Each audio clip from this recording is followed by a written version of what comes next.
Hello, everyone, and welcome to the Literacy View.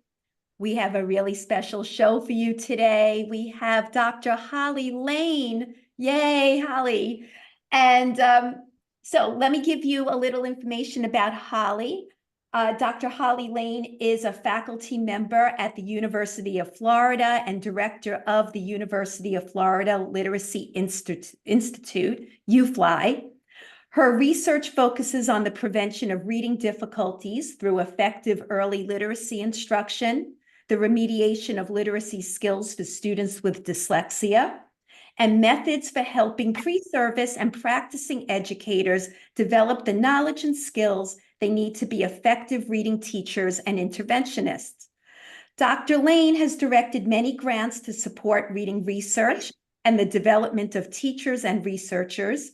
She is also the author of numerous publications related to literacy, including UFLI Foundations, an explicit and systematic phonics program. So thank you, Dr. Lane, for being here with us today. And the focus for this conversation will be, does expensive mean better quality? And the reason we are having this discussion is because Judy and I noticed in a Facebook group that you commented. I don't recall the context of the whole thing, but you told a story that made me smile. And I said, oh, we have to get Holly on and talk about this. So would you mind starting off telling the listeners the story that you wrote in the comments? Sure. And thanks for having me, ladies. It's nice to be here. It's our pleasure.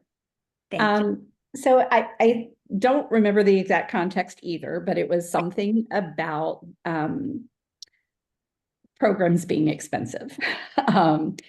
And I related a story, and it was kind of an analogy in this context, of something that happened to me a couple of decades ago now. But my husband and I were trying to sell a car. It was the car that I had had since I was 16, and it was probably, 15, 18 years old. It was a bit of a rust bucket. So we were just wanting to get rid of it and didn't really want a lot of money for it. But, we were grad students at the time, and we thought, okay, we'll just put it in the paper. This was back in the days of classified ads. I'm dating myself here. But we put it in the newspaper one weekend for $500. We thought surely it will sell quickly at that price. Well, it didn't sell. And so we put it in the paper again the next weekend, and it didn't sell. I think there were 4 or 5 weeks in a row we put it in the paper. It was almost getting to the point where the cost of the ad was going to be more than what we would get for the car. But eventually, my husband decided to try another tack. And he said, I put it in the paper this week for $1,500. Well, at about 7 o'clock Saturday morning, we got the first phone call. And by 8 o'clock, the car had sold. And by the end of the weekend, with the ad in the paper, we had gotten at least 30 or 40 calls. It was the exact same car. And his rationale, which looking back is, it both makes sense and is kind of sad, was that it was all about perceived value. People wanted a cheap car, but they didn't want a $500 car because that's got to be garbage, right? And certainly a $1,500 car would be better. And my guess is they were scanning the ads and just dismissing the cars for a few $100s, and we're saying, somewhere in that neighborhood is what I want to spend. So anyway, it just struck me so much that mentality, that is somewhat human nature, that we equate cost with quality. And as I see schools and districts paying millions of dollars for big, fancy, fluffy curricula programs, the it just keeps coming back that we assume that if we're being charged a whole lot, then it must be good. And it's kind of disheartening that that's happening because I would rather see those millions of dollars go toward increasing teacher pay or getting materials that are maybe less expensive but more effective. And it's just it seems like it's a growing problem. And many of the programs justify these astronomical costs by stuffing them with lots and lots and lots of materials. Way more materials than a teacher could actually ever use. So it's left to the teacher to sift through all of this, usually without any guidance from the program itself, to determine what are the essential pieces and what are the optional pieces, or which pieces should be used with which students under which conditions. There's hardly ever any guidance for that. It's just, here's a smorgasbord of everything. And certainly that makes it worth a lot of money. So anyway, I feel like this is an ongoing problem. And I shared it kind of as an offhanded comment, but I'm glad that it resonated with you. It certainly did. I think we see this often and more so lately in the conversations that I'm seeing. I mean, I don't think there's a day that goes by that we're not seeing questions about this all the time. So, Judy, you're in the schools now, and certainly these core curricula have lots and lots of materials. What are the teachers doing to kind of sort through this? Or is this kind of like doing it as you get it, you're learning as you go? How are you handling that right now? So from what I'm seeing, teachers are really frustrated right now. They're having a hard time. They're very overwhelmed in general, citywide, nationwide. They've been given these quote unquote research-based programs that are and they're being told that this is a curriculum. So there's still a lot of confusion in the field between what is a curriculum versus what is a program, right? A program is a resource that we have to pull from. I learned that very well from Maureen Ruby, our recent guest. But I think it's problematic because, like Holly just said, and Holly, I am your biggest fan. I pre-ordered that UFLI book way before everybody else. I was one of the first. What a wonderful, wonderful resource. I appreciate you. And I have my copy here as well. Excellent, excellent. That's a noble company because you guys even list decodables from other publishers. You have slideshows that are ready for people. But anyway, going back to what I'm seeing in the field, I think teachers are very frustrated. I think it's very hard because teachers, get evaluated on using programs that are that kids are having a hard time with, right? Because in K-2, one of our main goals should be teaching the kids how to read and write. I don't care if anybody wants to argue with me. Yes, knowledge building is important, but a big, big priority is making sure kids can read and write. And what I'm seeing in the field is not enough attention to kids reading and writing as we've shifted to the science of reading, or whatever we call it, snake oil or whatever. It's kind of like really upsetting because, I'm seeing first graders. I know, I looked at Acadians data for my friends and I. We had Acadians parties, and the data is looking very low for a lot of kids right now. And it's not because they're not doing their phonics programs. And it's, and many schools are now incorporating phonemic awareness, but we're really not budgeting our time well enough to have kids reading. So we're doing so much of this quote unquote knowledge building, which is questionable because I don't know how great that's going, because now we all think that these magic boxes have the magic solution. You know what? I taught knowledge building without a magic box. There were videos, there were experiences, there were trips that we went on. But I think right now everybody's looking at these boxes like there's magic in them. And sometimes the magic doesn't have to cost a lot of money and can be way more efficient. So I'm really worried. Yeah, so Holly, it's very interesting what Judy's saying. You could hear the frustration, obviously. This is a conversation that keeps coming up. So it made me think of something that I saw in the news, and I'm sure you've heard Iris Apfel, the fashion designer, the interior designer, that elderly woman with the big glasses, and she would wear the colorful clothes and lots of jewelry. And, she was really this fashion icon. And she said that she preferred flea market finds to exclusive brand names. And it made me think, well, how do you find those treasures? How do you find the flea market treasures and, prioritize that and say to yourself, well, you know what, this is good stuff. Like your $70 manual, this UFLI is good stuff. How do administrators find those flea market treasures? Well, it really does boil down to having a good understanding of what they're looking for. Mhm.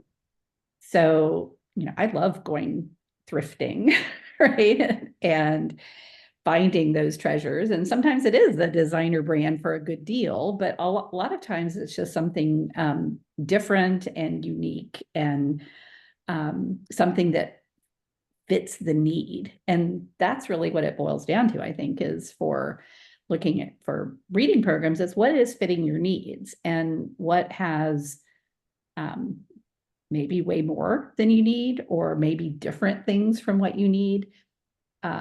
I don't think there is one program out there that's going to be the best one everywhere for all kids.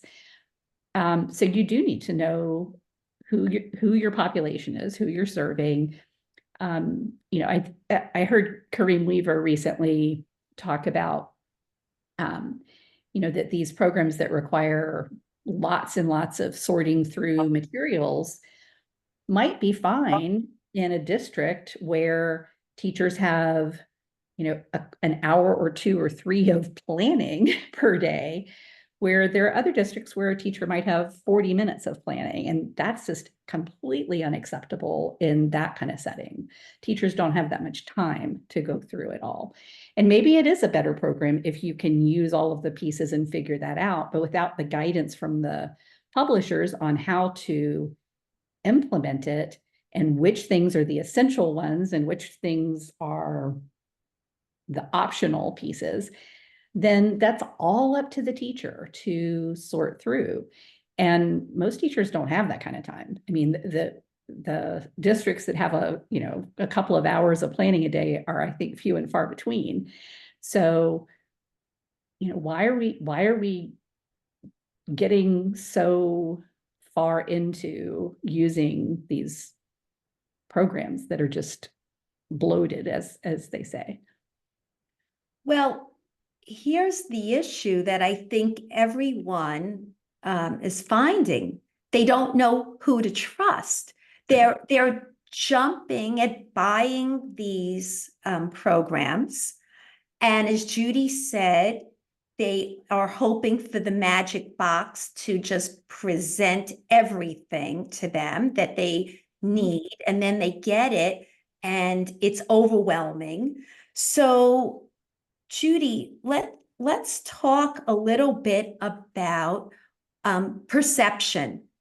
All right. So, I think you and I have talked about what's going on with the conversation with Ed Reports, and then this Curriculum Insight project, and then the Reading League has their guidelines that just came out. So, what are we going to do as far as helping teachers just sift through this and know what to look at and who to trust? Like, what are some of your thoughts on that? Wow, that's a big one, Faith. So I think that what I learned again from Maureen Ruby was that it takes really a while to come up with a really good curriculum. So you sift through the program, you see what's working, you see what's not working, you're seeing which standards the kids are having a hard time with, and you start to prioritize. But developing a quality curriculum, either on the district level or on a school level, takes a lot of, a labor of love, right? There has to be communication with the teachers in the field. They know more than anybody else what's working, what's not working. These people that work for publishing companies, a lot of them are detached from the classrooms. They're not the boots on the ground. So we have to start talking to our teachers. They see what the kids are producing in that independent task. When kids are given tasks, that's a mirror of what the teacher showed me, something that I could do on my own. And guess what? A lot of these curriculum companies are creating tasks that are not developmentally appropriate. Kids are struggling. I still hear the word Teachers are mini. struggling. I hear the word mini lesson still all the time. Why is it a mini lesson? There's nothing mini about showing kids how to do something. And there's also no rush to do it in 3 minutes. I showed you something today. We're going to do it together. You're going to do it on your own. You might have still had trouble with that. I might have to go back to it tomorrow. But I think that now people are so, obsessed with this F-bomb, the fidelity bomb, that they think they have to take these programs and do every lesson and not change anything because fidelity, fidelity, fidelity. But there's kids in front of us. And what I'm noticing in the field right now, everywhere, whether it be with my private clients that I tutor and kids in schools, kids are not learning how to read if we're just doing things in isolation. And if we also don't give them time to read, they're not going to be successful. And, I almost want to ask Holly what she thinks. Holly, people are having trouble in the field deciding how to structure their literacy block. I've spoken to Faith about this. She's consulting in a school in Long Island. They prioritize the learning how to read and write very much in K-2, with, of course, knowledge building immersed in there as well. And it's a work in progress. Yeah. We're still working on this. Yes. I need to ask you something. So do you feel in K-2 it should be a 50-50 split on how we spend time between knowledge building and learning how to read? Or do you think that the balance could be a little bit different? Because what I'm worried about is that we're going to have a lot of kids, because we're doing so much of the other stuff, which is important, but learning how to read is not that easy for a lot of the kids right now, from what I'm seeing. Agreed. So in our program, the way that we recommend that the time is spent is with a 90-minute reading block, which is what's most common in Florida and in lots of other places. And that's not a literacy block, that's a reading block. So generally there's more time set aside for writing beyond that. And ideally you are incorporating and integrating across the different areas, including writing within that. But if you've got 90 minutes for reading, what we recommend is that you have 30 minutes that you spend on your foundational skills, whole class instruction. You spend another 30 minutes on your language comprehension, knowledge building instruction. And then you spend 30 minutes differentiating. So giving kids more foundational skills, more language and knowledge building based on their needs, on what you have observed and what you have measured as far as what kids are needing. If they need more vocabulary time, spend that there. If they need more decoding and encoding practice, spend that there. But base it on assessment and determine, make it true data-based instructional decision-making for that differentiation time. A lot of teachers that I talk with, when they hear small group, they immediately go in their minds to, I have this amount of time and this number of kids, so I'm going to divide my time up equally and divide my kids up equally and rotate kids through. And that's what small group looks like. And that is literally the opposite of differentiation. So what we recommend for differentiating for foundational skills is assessing the specific skills that you just taught and determining based on how far kids are from mastery. Some kids will have mastered it very quickly. We don't expect mastery after just the initial lesson, but some kids will. Other kids will need a little bit more instruction. Some kids will need a lot more instruction. And you base your small group on that. And it might be that you spend 10 minutes a day with that group that needs a lot more support, and 5 minutes 3 times a week for the kids who need a little bit more. And for the others, you just spend a couple of minutes, maybe 2 times a week. And so you're truly differentiating everything about the instruction.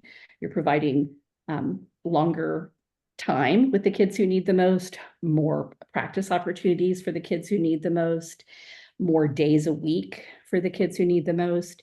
And you're really focusing it on the specific skills that they need. So if that 30 minutes of differentiation, if you have kids who need a lot of foundational skills instruction, then it may not be a 50-50 balance. If you've got kids who need a lot more language development, it might not be a 50-50 So balance. that's interesting, Holly. So from what I'm seeing in the field, a lot of these programs are requesting that teachers spend like 45 minutes on the knowledge building reading portion, 45 minutes on the writing program. And what I see is very fatigued kids, tired. Their Right. brains are not on fire after like doing a 30-minute foundations lesson or a phonics lesson, then 10 minutes of Heggerty, then possibly shared reading with the geode, and then it's a lot. So, I think that comes back to the conversation of being responsive to your data and also realizing that these curriculums are just programs. We still have to make adjustments. Just because it says 45 minutes and 45 minutes just for that, what if it's not working for your kids? So I want to jump on what Judy's talking about, and I said this before. Holly, you had said in your webinar that, there's no secret panel putting their stamp of approval Right. on, we both listened to the science versus the snake oil. Right. And so there's no secret panel putting their stamp of approval on this, yet we're looking to What Works Clearinghouse, we're looking to ESSA, we're looking to Ed Reports, we're looking now to this Curriculum Insight Project. What are we supposed to believe here? Because I have my own feelings. I know Judy does too, but I think everyone wants to hear what someone like you would have to say in terms of this, especially you put it out, science versus snake oil. So I'm really interested to hear what you say about these panels, about who exactly is doing the evaluating, Right. how it's being judged, what's the vetting process? I mean, I'm confused. I'm really confused by this. Well, it's such a great question, and it's not a simple answer. I know. There are multiple entities that do review programs. What Works Clearinghouse, that, as you mentioned, is operated by the Institute of Education Sciences, which is the research arm of the U.S. Department of Ed.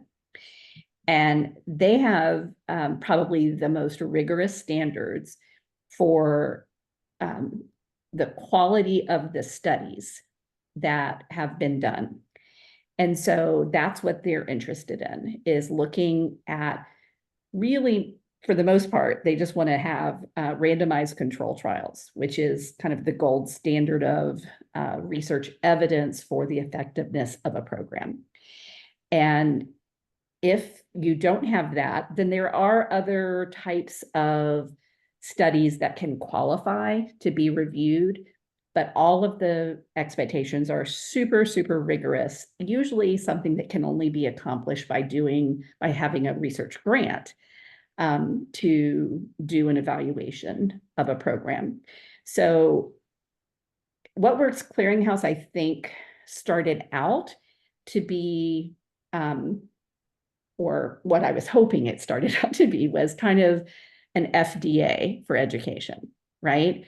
To get any kind of food or drug on the market, you have to get approval that that what you're providing is safe and effective. And the FDA has very rigorous controls over that. And you really can't sell some things, or at least you can't sell them without very careful labeling. And so in the Science or Snake Oil webinar, that I told the story of Clark Stanley, the original snake oil salesman, who was brought down by that initial version of the FDA, the Bureau of Chemistry, because his snake oil didn't have anything that would do the things that it said. Well, we are seeing that in education now. And so having an entity like What Works Clearinghouse is great, except to even have something reviewed by What Works, the standard is way up here for what kinds of studies they'll even look at.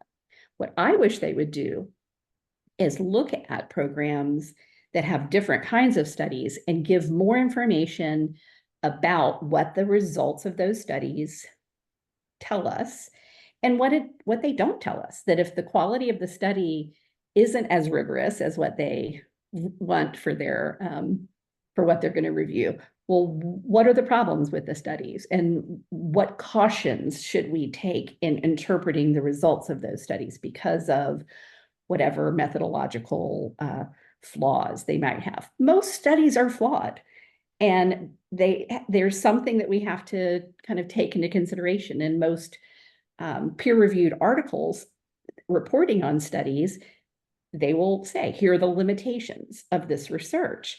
And I think that What Works could serve as a true clearinghouse for educators and practitioners to help them understand these are the things that the studies of this particular program tell us, and these are the things that we still don't know because the studies haven't been designed in a way that can show us that. A randomized control trial is extremely difficult to pull off because nobody wants to be in the control group, right? Right. And you have to recruit people and then randomly assign them, and to agree to say, okay, I'll participate, but I know I might not get anything. That's a big commitment, especially if we're talking about a program where a study might take an entire school year. You don't want to be in the control group. So it's not that it's impossible. Lots of researchers do pull them off, but to meet the What Works Clearinghouse is really challenging. Then you have other entities like Evidence for ESSA, which also do a good job of looking at the quality of the evidence. But their reports are really confusing for teachers because what they report is the strength of evidence, not the strength of the program. So in that webinar, the Science or Snake Oil webinar, I used the example of LLI. LLI has had several pretty well-designed studies of its efficacy, and so Evidence for ESSA gave it a strong rating for its evidence. But if you look at that same chart, it also gives its effect size. Mhm. Its effect size was a 0.13. Especially in the foundational skills. Right. Its effect size was almost as though there was not a teacher in the room, right? It was so small that who would want to use a program with that small of an effect size? But I got a promotional email from LLI trying to sell me LLI, which is kind of funny in and of itself. But it said rated strong. Like, no, the program wasn't rated strong. The evidence, the quality of the study was strong. So we have very strong evidence that it doesn't really work. And so that's part of the kind of that knowledge of the consumer that has to fill in those gaps. What is the rating actually telling us? And what does that mean? What do those numbers mean? Not everybody learned that in their teacher preparation program. And so that's a problem. So we have What Works Clearinghouse, we have Evidence for ESSA, and then you mentioned Ed Reports. That's a another entity that has come under some fire recently, because there are programs that actually do have evidence and studies supporting their efficacy that are rated not so good. And there are studies that have no studies. I mean, there are programs that have no studies that are rated all green. And so in that case, it's really all about the rubrics that are being used and the knowledge of the reviewers. So Ed Reports, I don't know a whole lot about how they operate behind the scenes, but my understanding is that they hire practicing educators and train them to do their reviews and to use their rating scales or rubrics. And they have different like gateways that you have to get through to get a rating. But they aren't researchers doing the reviews. So there aren't people who can necessarily evaluate the quality of any studies of it, but they're not really looking at the studies so much as looking at the program itself and what it includes and what it doesn't include. And so each of these entities is kind of looking from a different lens, a different angle, with different intentions of how their reports or their ratings are to be used. And it mostly just ends up with it being really confusing for the consumer in the long run. So it's pretty frustrating. And I know teachers, especially, you know, when they see their district leaders not knowing much more than they do and making decisions based on these kinds of reports, it's really frustrating. Well, yes, it's very frustrating, especially now there's this curriculum project that's coming out, right? That's a new one. What about that entity? I mean, what do we know about that that's different from what was before?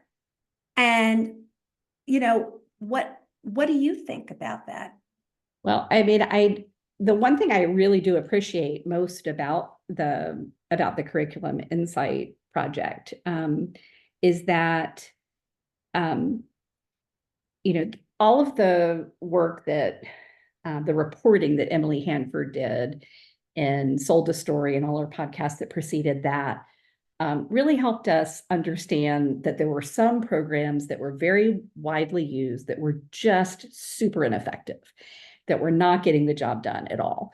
And so there's been a mass exodus away from those programs, but people are running away from those programs and into the arms of what's out there, right?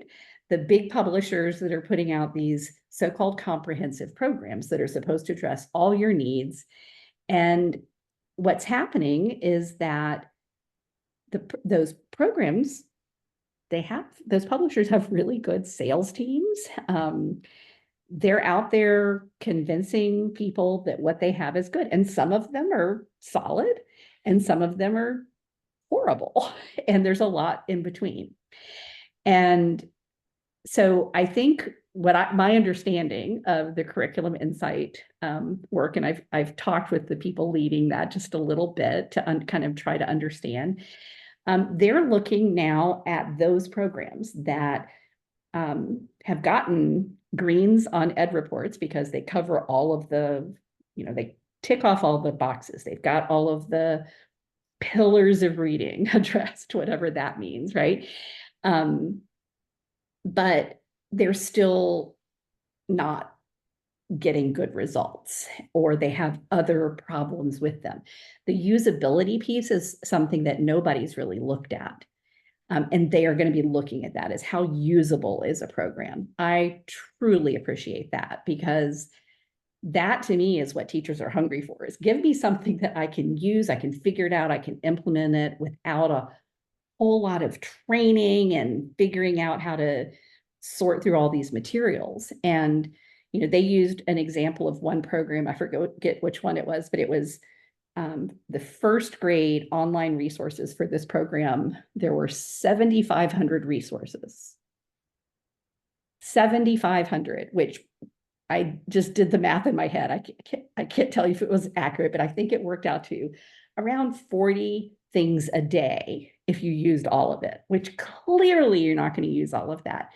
But that same program had zero guidance for teachers about what was essential and what was optional, or what should be used under what circumstances with which students and so on. So that put a lot of the onus on the classroom teacher to figure out. And that's just not fair. They don't have that kind of time.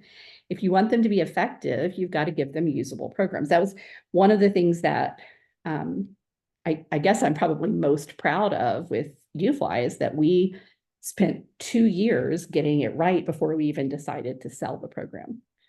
We started the program as in response to a request from one school for help with their phonics instruction.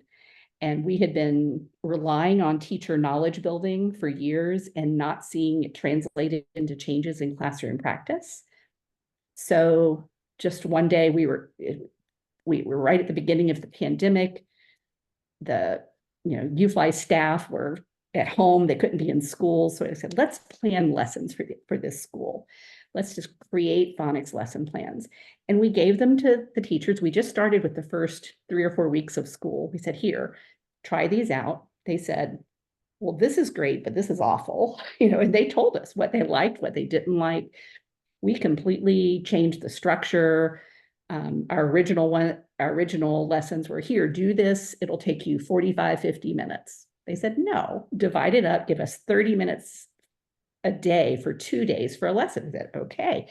We listened to teachers, what they thought made it easier to implement and more effective with their kids. And by mid-year, they really didn't have any more suggestions for us. They said, now you've got a structure that really works. And then we started looking at, well, does it really work? Let's look to see if kids are actually learning the way we want them to. And it really wasn't until the next year, when we had it implemented district-wide for half a year and saw really great mid-year scores, that we said, maybe we ought to try sharing this with other teachers, getting it out there and publish this as a manual. It didn't even occur to us before that. And that's kind of the exact opposite. A big publisher is, what can we sell?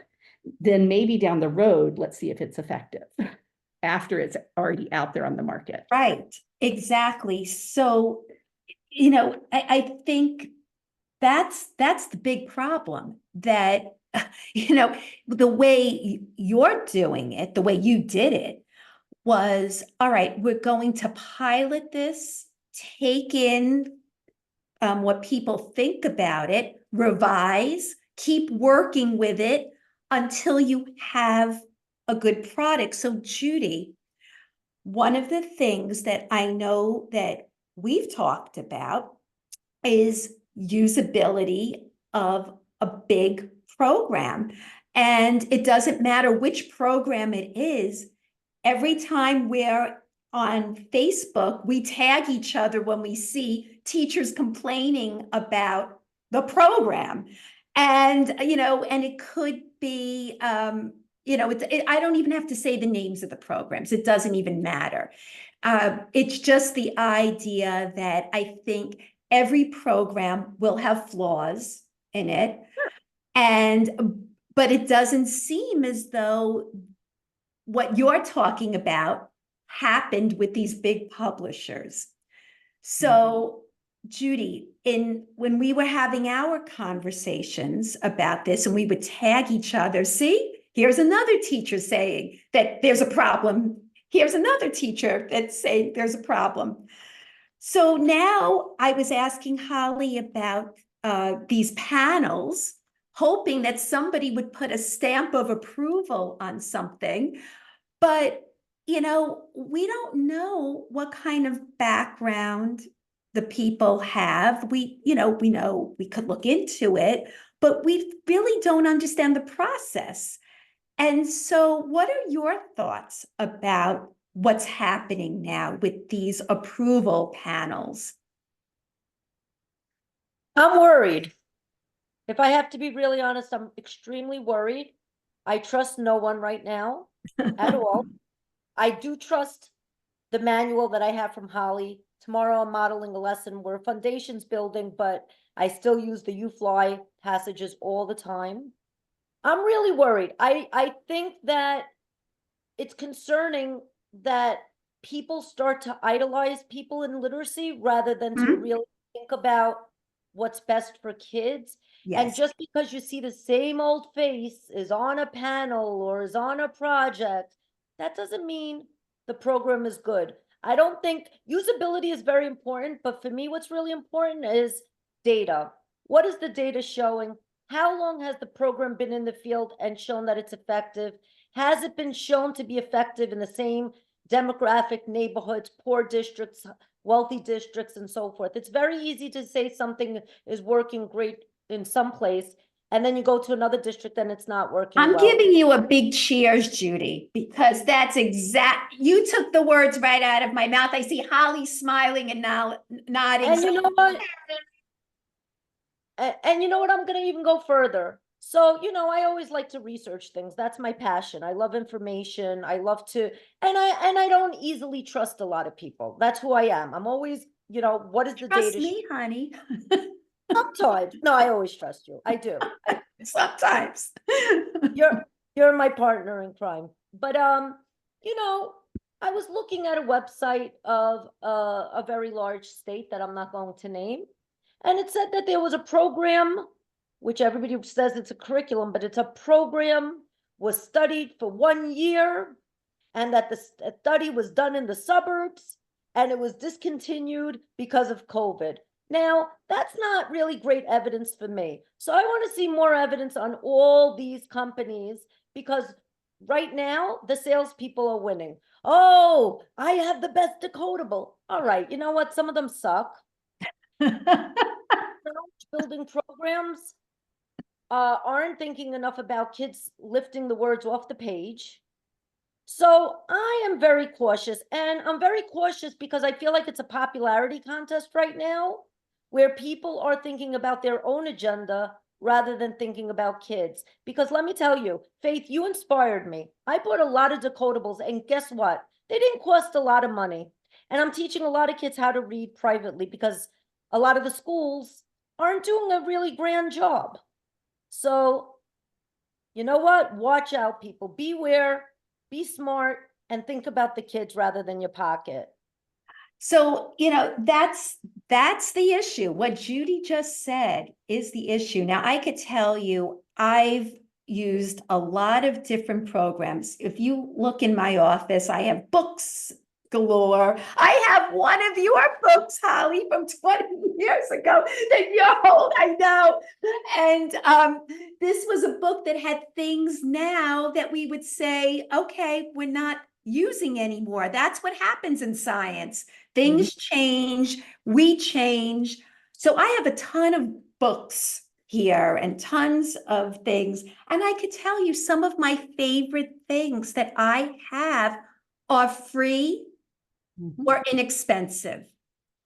And, what's probably the best thing I use is paper, pencil, chalk, chalkboard, dry erase marker, dry erase board. Cheers.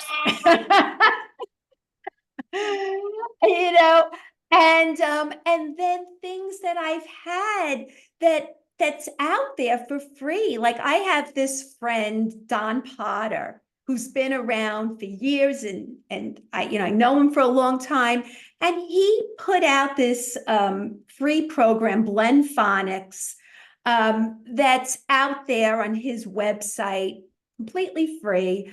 And his books are inexpensive. And then for intervention, I always talk about the Word Wasp and the Hornet books, and those are inexpensive for intervention and for older kids.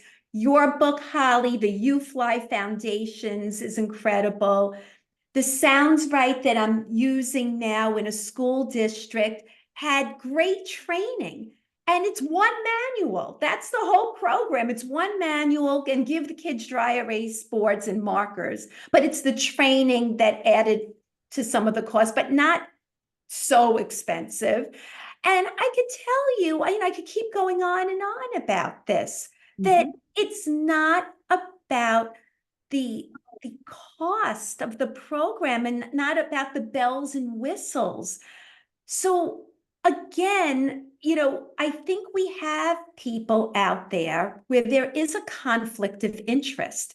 And it's kind of scary now on social media when you look around and you see people that are kind of steering the conversation, and some of them have never been in a classroom. Some of them have completely different careers. They'll write about this, but they're not doing the work. And or they proclaim to be really expert in this. And you have to wonder about a conflict of interest as well. So how do people sort through this? So now you mentioned about sorting through programs when people can look this up and look at the research. How do we sort through people on social media? I don't know how else to say it. Like, how do you kind of tell when people are steering the conversation? That's a really good question. Silence. Yeah, it's a really good question. I mean, I get some of that, in terms, there's like a, kind of a mystique around certain people in the field. And, and I'll see teachers at a conference and they're like, oh my goodness, it's Holly Lane. And it's like, I'm flattered by that. Absolutely. But it's also very strange. And I feel like, don't be out there worshiping. Yes, For idol lack of a worship. better term. I've said the same thing. The idol worship is ridiculous. Yeah, Yes. it's really strange. Yes. And I adore teachers. I am a teacher at heart, and I feel like that will always be important to me, that teachers are comfortable with what I'm asking them to do, that it's something that they feel is doable, and most importantly, gets at what they care most about, which is helping their kids, right? But I feel like there is a lot out there of just following people. Don't believe everything I say. I might just be full of crap sometimes. I say something. We have a BS button for you. Right? I mean, don't just take my word for anything, go and learn how to look at evidence yourself. And, don't, and it doesn't just apply to me. I would say that about anybody, in the field. Don't just trust what they say. That's one thing when, really often in these big Facebook groups, what I will see happen is, when somebody asks for the research for somebody to back up their assertion with, the research is almost always a book or a blog post or a website. It's hardly ever actually research that people are using to back up the assertions that they're making.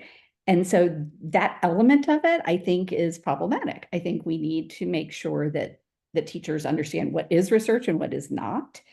And, I don't expect anybody, I can barely look at some of these studies and understand all of the complex statistics that people are describing in the results section. That's okay. You don't have to. If you're looking in high quality, reputable sources, reputable journals, and it has gone through peer review, then it's really shouldn't be your job as a consumer to then question, is this journal doing their job or not? If it's a reputable journal with a high impact factor and those kinds of things, then you should be able to put some trust in the research that's published in that journal.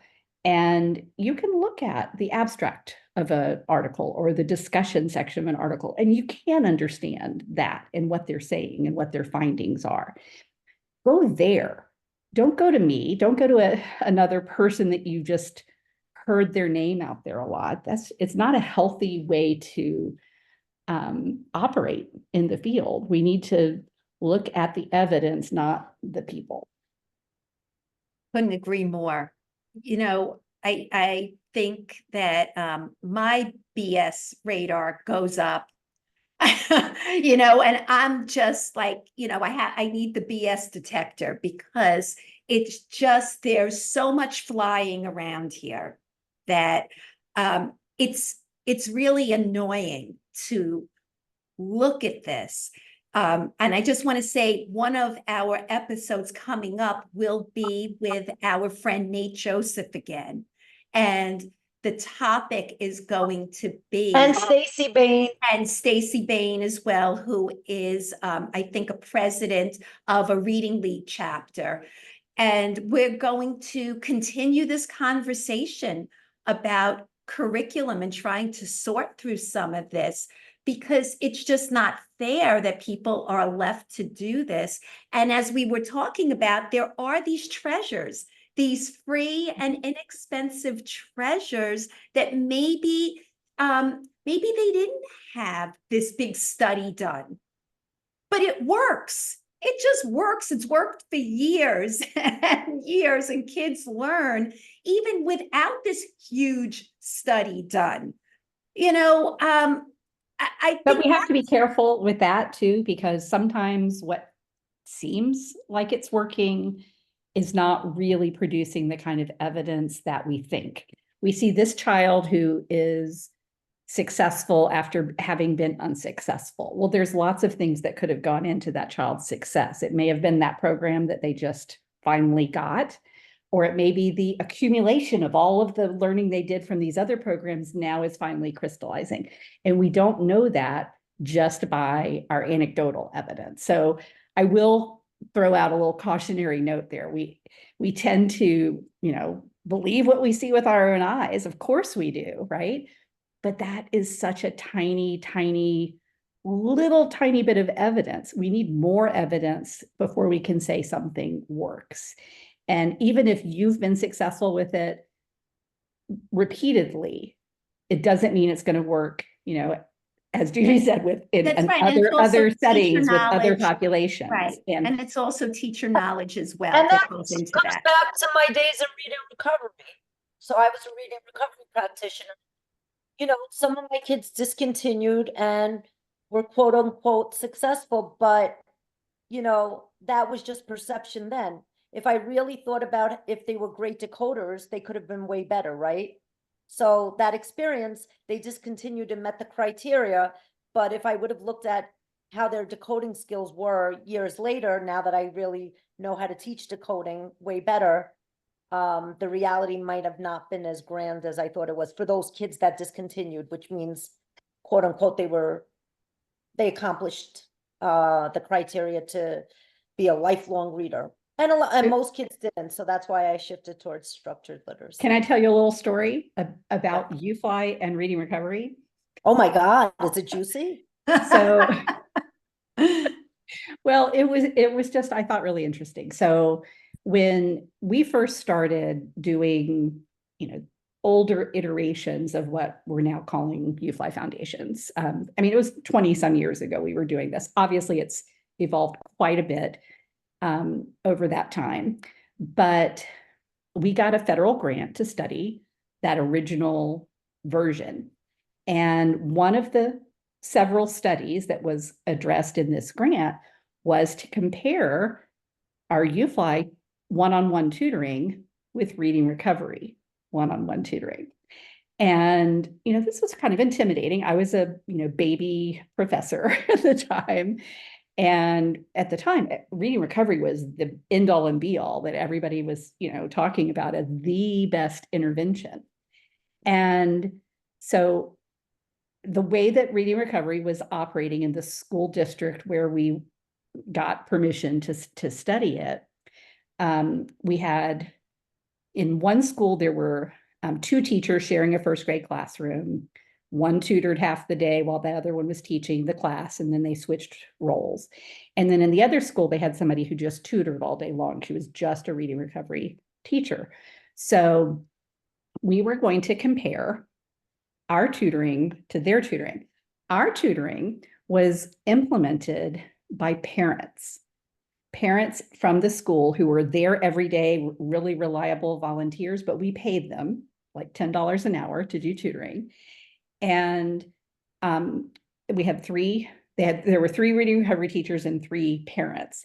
And reading recovery, you have a year of training or something, and these parents had a week of training. And so my goal was to have maybe one measure where we were, not statistically different from the UFLI, from the reading recovery kids.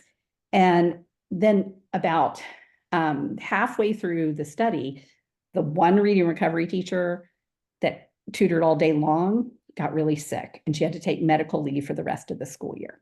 Well, in a reading recovery program, that means, oops, you can't just replace a reading recovery teacher really quickly. So it basically blew the study up. We didn't have enough kids complete to be able to do our statistical comparisons. But we did still look at the results of the kids that the other 2 teachers finished and the kids that the parents finished tutoring. And we were actually the same scores on all but one measure, and the one measure we did better than reading recovery. So with 1 week of training, using this other little tutoring model that we had developed, we were able to get the same results as this program that was supposedly the end all and be all. So I wish that I had published that in some form, even though the study was it had fallen apart, because we still learned a lot from it. And the biggest thing I learned was, gosh, reading recovery is not the end all and be all after all. That, if these parent volunteers with a week of training can get comparable results, then why are we spending so much money on this program? And that was many years before all of the subsequent studies found that it wasn't being effective. But it was a real eye-opener for me to just look at it. And, again, anecdotally, lots of people had seen good things happen to kids who were in reading recovery. So that anecdotal evidence just kept reinforcing that this is a great program. But when we looked at it on a larger scale, it turns out it kind of fell apart. Quick question for you. Mhm. And this is actually from one of our listeners who wanted me to pose the question to Okay. you. And it was, with UFLI, is it good for kids with dyslexia? Did you find that there's a difference in terms of using it for kids with dyslexia, or should it be used differently?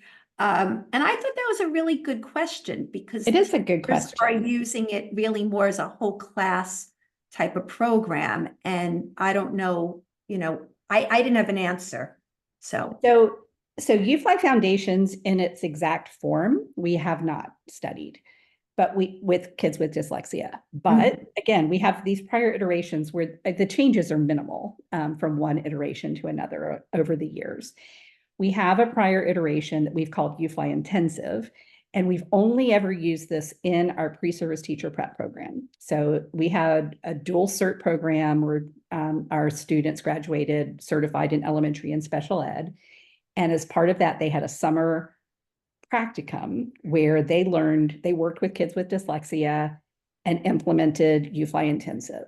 And essentially, they were doing all of the activities that we now have in UFLI Foundations, just in a slightly different order. And it was more individualized in terms of what they were focusing on, which concepts was based on their assessment data. So those were the main differences. It was different order and more individualized focus on the end sequence of the concepts. But in the study that we did on UFLI Intensive, we got significant gains in 3 weeks in a summer program. So is it effective? Absolutely. our students who are currently in our dyslexia certificate program at UF, they are using UFLI foundations, but in the intensive structure. It's just a slightly different lesson structure. You organize it has basically all of the same features, just organized in a different way. And most of them use the UFLI manual to plan their lessons for their kids with dyslexia. So that's Can I ask Holly a question? Uh-huh. Holly, so I see a lot of people posting online that, UFLI focuses a lot on the foundational skills, and how is that enough? And are you guys considering creating a knowledge building portion, since you guys have been so successful with the foundational skills? I mean, I swear by the work that you have. I mean, those slides, God bless, and the fact that they're free, amazing. So is it something you guys are thinking about for the future, or what do you recommend if people use UFLI for their knowledge building portion of the day? So we're doing what I wish other publishers would do, and that is we're staying in our lane. We know how to teach phonics really, really well. We get tremendous results with foundational skills. There are other people who have developed programs to develop language and knowledge really, really well. And I would much rather see somebody pair UFLI with one of the better programs to end up with something comprehensive that's going to be kind of the best of the best, as opposed to a program that's attempting to do it all, but does none of it well. Does that make sense? So is a core program necessary? A comprehensive program? Core, I mean, to me, core is like we're core. Like we core meaning like you buy a program that's supposed to do it all. Is a core program that does it all, like in a box, all the pillars that we talk about. Is it necessary to have something like that? Or is it possible to piece together what we feel is the best of the best? I think the latter is the best choice, yeah, right? I do too. I mean, given that I don't know of a comprehensive program that is at the top, right, in each area. I mean, where UFLI is being used, basically every so-called comprehensive program has at least some districts in the United States who have found the skills, the foundational skills component inadequate and have substituted UFLI. Some programs much more commonly than others, but pretty much all of those programs we have heard from districts that have gotten UFLI foundations already have a program that's supposed to include foundational skills, but they have found it inadequate and they're trying UFLI in its place in those skills. I do feel like there are some really solid programs out there that do that language and knowledge building component really well. But I don't know that any of them do it all that well, right? So I would rather see you piece together things that work really well. And it doesn't have to be UFLI. There's some other really strong phonics programs out there too. Yes. Right. Yes. I mean, 95% group has great stuff, right? There are lots of other programs out there that are really solid, but having something that's someone who knows that area really well and somebody who knows this area really well and connect that to be better. Yes, it would be wonderful if there were one program that integrated it all beautifully and did it all super well. I just haven't seen that program. I think Nell Duke is trying to do something like that. Well, if anybody can do it, she can. Yeah. So on that note, let's just wrap up. Judy, do you have any last questions or thoughts? Thank Holly, I'm so honored to meet you today, and we, the literacy world, appreciate your resources, and we appreciate that they're free online. I put your passages in a binder. Teachers put Post-its on it, and they ask for copies and so forth. Keep doing what you do. We appreciate you. The buzz about what you do is always so positive, and you deserve it. Oh, thank That's you. it. What a nice So kind. comment, and I feel the same way. I didn't mention it at the beginning, but I actually know Holly for a long time, also reading first. They say it all the time. I met some of the greatest people through reading first, and Holly was one of our speakers here on Long Island, and she came to the Brooklyn conference, and I actually booked Holly for I know, I love it. speaking engagements. And I have to say, it was driving me nuts. I would see Faith do these podcasts, and I would say, "Gosh, she looks so familiar." Maybe she's just one of those people that is that just seems like you know them. But yeah, she actually was familiar to me. That was why. Yeah. So, and you've always been gracious and so knowledgeable and And down to and down- down to earth, absolutely. And we really appreciate you doing this and taking the time to be with us. And what's really cool, we have a new website, so Judy doesn't have to go through the whole spiel about how to contact us anymore. All you have to do is go to theliteracyview.com. Yay! Hey, Faith, you're stealing my part. I'm so sorry I took your line. Yeah, so follow us, literacyview.com, and join our Facebook group. It's on there, Real Teachers Letting Loose. Also, write some good comments to us. We really appreciate it on Apple Podcasts. And on our website, we now have a new feature. You can contact us directly for any of your questions, concerns, comments, requests. So we're up and running. We're really happy about the literacy community we've created. Yep. And just to let everybody know, this is March Madness, and we are having so many special guests this month, and it's going to be rocking. So I hope everybody stays with us. And that's it. We appreciate you. Thank you so much. Thank you.